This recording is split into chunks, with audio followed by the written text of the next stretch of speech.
Tələbəm Azər bəylə şəhər daxil sürmə dərsimizdəyik. 20 yanvardayıq hal-hazırda sən Azər, düzdür? 20 yanvar köprüsünün altında. Bax, bizə hal-hazırda qırmızı yanır. Bizə yaşayanda sən sola dönəcəksən. Sola dönərsin, oradakı işıqforun qırmızısı olsa belə onu gözləmirsən.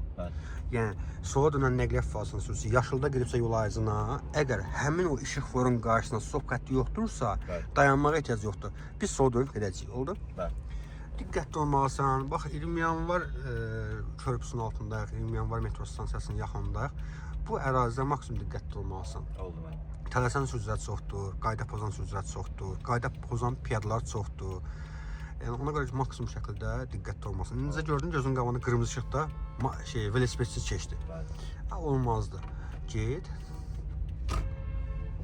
Solunu yandır. Çık yol ayrıcına. Biraz qabağa bıraq. Sağ kəsmə torunun üstündə qalsa 100 manat cərimə var. Biraz da qabağa bıraq. Əlini düzəldin. Oradan yenə soldan necə oldu? Uğurlar olsun.